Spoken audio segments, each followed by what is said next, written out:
galera! E aí, beleza pura? Vocês estão firmes na leitura? A gente vai dar sequência na leitura do livro de Salmos e o texto separado para o dia de hoje foram do Salmo 70 ao Salmo 74. Mas para esse nosso comentário aqui de hoje, eu quero focar só no Salmo 73. O Salmo 73 ele vai trabalhar um outro aspecto desse problema da prosperidade dos ímpios. Por um lado, o autor ele sofre e ele questiona os seus próprios sofrimentos.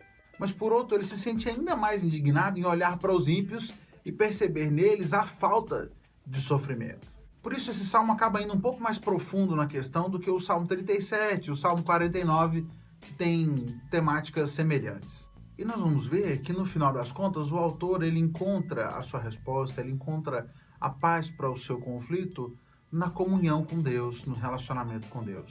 Eu achei muito interessante a forma como esse texto foi escrito na Bíblia, a mensagem. Por isso os textos que eu lerei hoje serão nessa tradução. Nós vamos ver logo no início do capítulo a apresentação desse conflito. Olha só, a partir do verso 1. Sem dúvida, Deus é bom.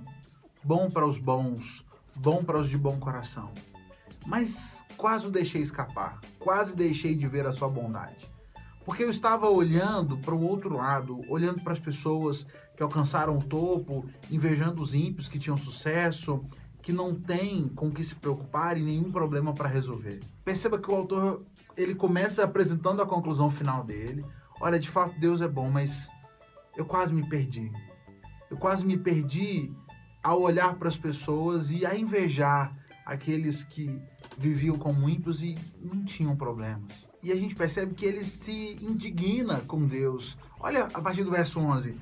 O que está acontecendo? Deus saiu para o almoço? Volta logo? Os ímpios estão com tudo, alcançam sucesso e ajuntam riquezas. Perdi tempo jogando conforme as regras. O que ganhei com isso? Um vendaval de má sorte, foi isso. Um tapa na cara toda vez que eu saía pela porta. E de certa forma, muitos de nós já nos pegamos nessa situação onde às vezes temos tantos problemas e talvez somado aí um falso senso de justiça e olharmos para nós e pensarmos em nós mesmos como boas pessoas, a gente olha para aqueles que não consideramos bons e pensamos, poxa, mas esse cara tem tudo e a vida dele não tem problemas e eu tô aqui tentando caminhar direitinho e as coisas só dão errado. E é aqui que o autor que ele fala, eu quase saí do caminho, eu quase me perdi. Mas o texto continua e ele vai dizer o seguinte: quando tentei compreender, tudo que consegui foi uma dor de cabeça. Até que eu entrei no santuário de Deus e então compreendi o destino deles. A estrada escorregadia que os puseste, que termina com a colisão contra o muro das desilusões. Num piscar de olhos o desastre. Uma curva cega na escuridão e será o pesadelo.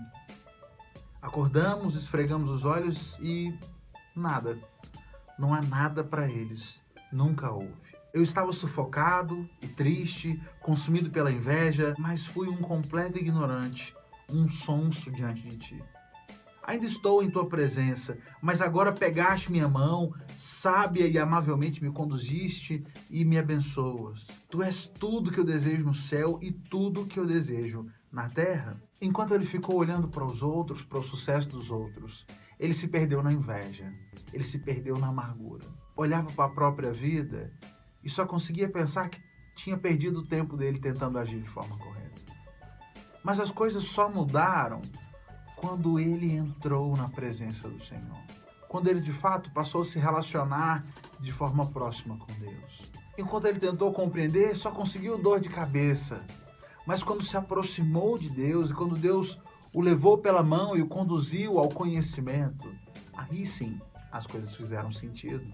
O caminho dos ímpios pode até parecer sedutor, mas o final é de destruição. Sábio mesmo é aquele que busca em Deus tudo o que precisa.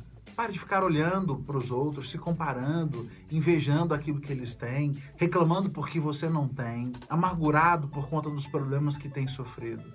Entenda, o mais importante que você pode ter e precisa ter na vida é um relacionamento com Deus. Os bens dessa terra vão passar, as alegrias dessa terra vão passar, mas aquele que estiver em Deus, esse permanecerá para sempre.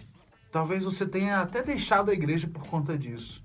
Talvez ao contrário do salmista, você não tenha quase se perdido, mas tenha se perdido completamente por conta desses pensamentos. O convite que eu te faço, volta. É sempre tempo. E Deus quer, assim como Ele conduziu ao salmista, te conduzir pela mão, te conduzir ao conhecimento, te conduzir à presença dEle, a um relacionamento salvador com Jesus. Bom, gente, essa é a lição de hoje. Eu vou ficando por aqui. Até a próxima. E aí, já leu a Bíblia hoje?